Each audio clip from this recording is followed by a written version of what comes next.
તોય બધા વજન લઈને પડે મેં ખેતર લીધું, મેં ટ્રેક્ટર લીધું, મેં બંગલો બનાવ્યો. જાવ તો લેતો જજો ને બીજા વાપરશે. અરે કાંઈ છે જ નહીં. મારા બાપુ માણા જન્મે ને 2-2.5 કિલો નો હોય, 60-80-100 વર્ષ જીવન મરી જાય, શમશાનમાં લઈને હળગાવી નાખો ને પછી રખ્યા ભેળે કરીને ચોખ્ખો એટલે 2-2.5 કિલો થાય. વાતમાં કાંઈ છે નહીં. શું ઠેકડા ભરવાની વાત છે. 84 લાખ યોની છે એવું બાપુ કે છે.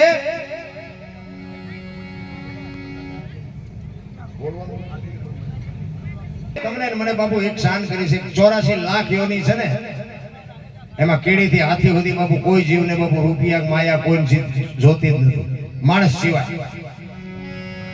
વધારો મહેમાન ને બાપુ જોરદાર તાલીઓથી વધાવી.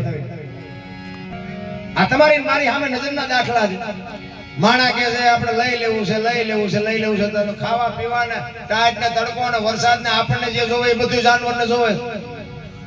આપણી જનેતા જેટલો આપણને પ્રેમ કરે ને એટલો જ બાપુ તમામ જીવ પોતાના બચ્ચાને પ્રેમ કરે છે. આપણી માં જેટલો આપણને પ્રેમ કરે, જેટલો માં બાપુએ આપણને હૂંફ આપે, એ તમામ જીવ પોતાના બચ્ચાને હૂંફ આપે છે. તો એમને કઈ જોતું નથી. એમનો કોઈ કુટુંબ પરિવાર ઘર બંગલા નોકરી કારખાના કઈ જોયું જ નથી. અને આપણે કઈ શેઠો નથી. અમારી પાસે કઈ નથી, મરો કઈ ન હોય. અરે શેઠો જ નથી. આપણા ગઢે ભલામણા સારું લુગડું નથી જોયું કે સારું જોડું નથી જોયું, તોય જિંદગીમાં હિલોળા કરીને વીઆઈ ગયા. અત્યારે મૂક્યાનો માર્ગ નથી, પણ બાપુ કોઈને સંતોષ જેવો શેઠો જ નથી. મને તો એમ થાય જીવે એવું આવ્યું. છોકરા કાજુ બદામ ની વગર કરે, બોલો આપણને પારલે નથી. જીવે એવું નથી, પણ એવું ઊંચું કરી નાખ્યું છે ને. પેલા ભેંસું ઊભી ખાતી હતી, માણા બેઠા ખાતા હતા. અત્યારે ભેંસું બેઠી ખાય, માણા ઉભા ખાય. બોલો થાળીઓ ટકડતા એક પૂરી દઈ ગઈ, એક દાળ નાખી. ભિખારી જેવી જિંદગી. આ પાછા કહે છે કે વિજ્ઞાનની હરણફાળ છે. શું હોળી હરણફાળ છે? આ વિજ્ઞાનની હરણફાળ છે.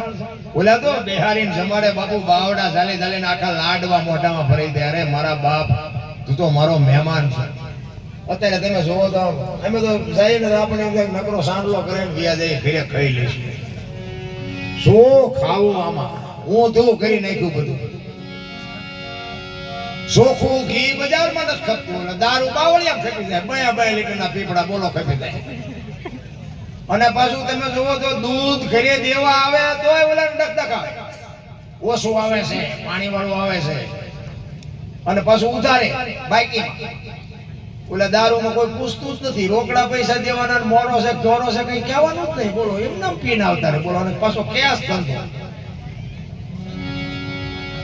દૂધમાં ઓલો દૂધ વાળો ઘરે દેવા આવે, પાછો મહિને પૈસા દેવા, અને તોય પાછા ડકડક. દૂધ જરા ખારું મોકલાવજો. એટલે હારું છે. આ ઓલો કપાતરા એનપા જાય, એનપાનું એનું કઈક કરો. હું તો કરી નાખ્યું. આપણે પેલા ગઈઢા તમે જોવો તો થીગડા ઉપર થીગડા ઠપકારીને રહેતા હતા. તો અત્યારે ભગવાને આપ્યું તો માણસે ફાટલા પહેરવાનું ચાલુ કર્યું. એટલે જેન્ટ્સમાં માથાવ્યા જાય એવા પહેરે. આપણને ઘરે તમારી ભલી આવા તમે પહેરતા હતા, ખબર નહોતી કે આવું આવશે ને. કઈ મેં હાથ રાખ્યા તો તારે મેં પહેરે. અરે દેહના પ્રદર્શન થોડા હોય મારા બાપ. એવું પરિવર્તન કરી નાખ્યું ને કે કીધાની વાત જ નથી. પણ હવે આમાં તો આ ફાઈટો થેવડું દીધા જેવી વાત છે. મારી તો એક જ ભલામણ છે કે મા બાપ ને બાપુ 2 ટાઈમ હાચવજો. 2 ટાઈમ હારો રોટલો દેજો. કુટુંબ પરિવારમાં એકતા રાખો અને વ્યસનથી આગાય. હું કોઈ નથી કહેતો કથા બેહાડો, માંડવા નાખો, મંદિર બનાવો, એ બધું જેમ છે એમ છે, બરોબર જ છે. દેતા હોય દેજો, હું કોઈ ના પાડવા નથી આવ્યો. પણ માં ને બાપ ને બાપુ હાચવા વગર તમે કરોડો રૂપિયાના દાન કરો ને બાપુ, લખાય નહીં. ક્યાંય લખવું હોય તો લખી લેજો. આ ભણતર નહોતું ને. ભણતર આપણા ગરડા અંગોઠા સાહેબ હતા, પણ એ અંગોઠા સાહેબ હતા ને ત્યાં સુધી વૃદ્ધાશ્રમ ન ખોલ્યા. નથી દેખાતું મને, તમને નથી દેખાતું? આ ભણતર ને હું માનું છું 100% ભણાવવા પડે છોકરા, 101% ભણાવવા પડે. પણ આ ભણતર આવ્યા પછી જો ગઢાને એક બટકું રોટલો દેવા પ્રજા રાજી ન હોય તો આ ભણતરની કિંમત શું? હું એમ કહેવા માંગુ છું. બસ મારો ઈરાદો આવડો આ છે. ભગવાને આપ્યો ખાવ પીવો મોજ કરો વાપરો. બાપુ રહેવા સારું ઘર નહોતું, ખાવા દાણા નહોતા, તોય કોઈએ ન કીધું મારા મા બાપને મારે મૂકવા જવું છે. અત્યારે મૂક્યાનો માર્ગ નથી, પણ બાપુ માન બાપ જ નથી ગમતા તો જિંદગીમાં કોઈ દી ગાડી નો હાલે ફાટે. માન બાપ જેવા હું તો હાથ જોડીને કહું છું, મારી કોઈ ઓકાત નથી હું દુનિયાને શિખામણ આપું. હું તો હાથ જોડીને કહું છું, તમારે જો જિંદગી વ્યવસ્થિત જીવવી હોય, તમારી પેઢી કઈક વ્યવસ્થિત વાંહે જો બાપુ પેદા થાય ને, એ મા બાપના આશીર્વાદથી જ થાય બાપુ. બુદ્ધિ તમે ગમે એવી સ્કૂલમાં ભણાવો તો પરજા કપા તરત થાય, મા બાપને ન ભણાય હાચવા હોય. આ વધારે પડતા ભણે છે એ શું, ઈ આપણે આપણા બાપા નો હાચવા એટલે આપણી પરજા આપણને હાસવાની જ નથી. એ તો આપણે કેળો પાડ્યો છે, એ જ કરવાની પડે. કહેવાનો મારો મિનિંગ બાપુ મને તો એમ થાય શું ભલામણ. તમે જુઓ તો જાનવર પૂજાય બોલો દુનિયા. હળદીના ઘાટ ઉપર રાણા પ્રતાપનો ઘોડો પૂજાય છે, સતાધારમાં પાડો પૂજાય, જમરાળામાં ભેંસ પૂજાય, કચ્છમાં દાદા મેકરણનો કૂતરો ને ગધાડો પૂજાય. આપણું પાડો છે સારું નથી બોલતા. ગધાડાની કિંમત શું, પાડાની કિંમત શું? એની માનતા રાખો ને બાપુ, હાજે તમારું કામ થઈ જાય તો નથી લાગતું કે મહાપુરુષોના કઈક છેડા અડી ગયા. તમે હું તો માણસ છે ભલામણ. આપણે પૂજાવું નથી, પણ બાપુ આપણે મર્યા પછી જો 5 જણા હરખી રીતે રોવે નહીં ને ગામમાં તો એને જીવાય ન કહેવાય. અરે હું તો એમ કહું, રાતના 2 વાગે તમારા ઘરે આવો અને તમારી શેરીનું કૂતરું તમને જોઈને જો પૂછડી ન પટપટાવે મરી જવાય. કૂતરું નથી ઓળખતું, દુનિયા શું ઓળખે ભલામણ? ને કે આપણું કૂતરું આ ઊભું ન થાય, ખંભા સુધી મારો ધણી આવ્યો, મારો ધણી આવ્યો. પણ એ આમ નજર કરીને કે આ તો લુખે છે, આને ક્યાં બટકું રોટલો નાખ્યો.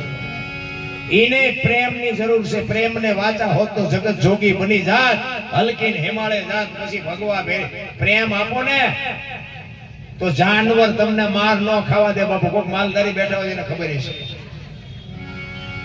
ગાયું હોય, ભેંસું હોય, બળદ હોય, ઘોડો હોય, એને બાપુ તમે પ્રેમ આપ્યો હોય ને, કદાચ દુશ્મન આવી જાય બાપુ ઈ ખા માથે ખાય, પણ ધણીને માર ન ખાવા દે બાપુ. આટલી ખુમારી તો જાનવરને છે ભલા. આ તો બટા છટી બોલાતા હગા છોકરા મારા દીકરા વાંહે ભાગી જાય, ભલે દે બાપા. પ્રેમની જરૂર છે. મારો કહેવાનો મિનિંગ એ છે કે જ્યાં પ્રેમ છે એનો તમને એક દાખલો સિસોદિયા પરિવાર મેવાડમાં મહારાણા પ્રતાપ.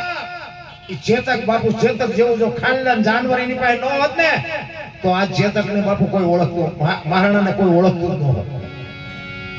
દિલ્હીના બાદશાહ જ્યારે બાપુ એને દુશ્મની થઈ અને દિલ્હીનો બાદશાહ બાપુ એક જ રટણ કરીને બે કાકા હિન્દુસ્તાનમાં કોઈને રાજ ન કરવા દો, બધું લઈ લો. અને મહારાણા પ્રતાપ વિચાર કરે છે કે દિલ્હીના બાદશાહ હું મારે ટકવું એ મારી ઓકાત બહારની વાત છે, પણ હું એના શરણે ન જઈએ. હું મારા સૈનિકો લઈને અહીંથી નીકળી જાઉં, બાકી હું એના શરણે ન જાઉં. 400 સૈનિક મહારાણા પ્રતાપ પાસે હતા અને દિલ્હીના બાદશાહ પાસે 22,000 સૈનિકની ફોજ હતી ભાઈ. 400 સૈનિક લઈ ડુંગરના ગાળામાં રાણો વ્યો ગયો. 2 દી 5 દી મહિનો 2 મહિના 6 મહિના પછી ખાવું પડે એમાં તો હાલે નહીં. ઘોડાના પાવળા હતા ને, પાવળા બાપુ ખંખેરી બાજરો ખંખેરી એમાંથી બાપુ 2 દી 5 દી કાઢ્યા. અને પછી એને એમ થયું કે હવે હું અમારી પ્રજા બધી ભૂખી આંધળી થઈ જાય, હવે કરવું શું? હવે મારે દિલ્હીના શરણે જવું પડશે. દિલ્હીના શરણે જવું પડશે. આ વાત ઉડતી ઉડતી બાપુ એનો મિત્ર ભામાશા વાણિયાનો દીકરો. જો બાપુ મિત્ર એવા રખાય, મિત્ર હેડા કીજીએ, એ ઢાલ સરીખા હોય, સુખમાં પીછે રહે અને દુઃખમાં આગે હોય. અડધી રાતે બારણું ખખડાવો બાપુ જે જવાબ આપે ને ભાઈબંધ એવા રખાય. બીડી હાટું ખિસ્સા ફાડી નાખે એવા ભાઈબંધને શું કરવાના? હગો હારો ન હાપડે ને મિત્ર મળે લબાણ, પત્ની મળે કબાર જાતો હેળે જો અવતાર ત્રણેય પખા મોળા હોય તો ગિરનાર ભેગું થઈ જવાય, કાંઈ વળે નહીં ભાઈ. ભાઈબંધના ઠેકાણા ન હોય, બૈરામ ઠેકાણા. આય તમે અમને આમ હાથની હથેળીમાં રાખો અને તમે સુરેન્દ્રનગર બાજુ આવ્યા હોય અને હું એમ કહું હાલો હાલો, અરે રોટલા ચા પાણી સિવાય જવાય. અને હું આમ ડેલામ લઈ દઉં અને રહોડામાંથી હાણી શું લોટા માટે ઉડવા મારે જીલપા જવું. હે હારું માણા હોય ને તો જ બાપુ આ જીવવાની મજા આવે. બાકી જીવે બધા અને બૈરાય છે બધાને, પણ અમુક અમુક બધાને ખબર છે જેવા હાલમાં જીવે છે. બાય ધોકા પસારતા ઘરે જાય તો ગદપમાં બકરું બે બાક પર બકાલું સુધારવા બેસી જાય. એટલે બહાર તો તમે ચાલ્યા રહેતા નથી, ઘરે છે બરોબર જેવા થઈ ગયા. હારું માણા જો ન હોય તો બાપુ જીવવાની કોઈ મજા જ ન આવે. અને આ ભક્તિ કરવી ને તમે કરવી હોય તો તમે કરજો, પણ માણા હારું હોય તો આ માર્ગે ચડજો. નકર ડકા અમારે ત્યાં ભગત છે ને, નામ ન દેવા, પછી ગાતો તો ભજન ગાતો, ગામમાં ભજન હતા, ભજન ગાતો હતો ને, એમાં પડખે વાડી છે, વાડીમાં ઢોરા ગીર્યા, એમાં એની વહુ ને અહીંયા ઘરે કોઈ કહેવા આવ્યું તમારી વાડીમાં ઢોરા છે, અને ભાઈ એ બેન બોલે એવું થાય મારે ન બોલાય.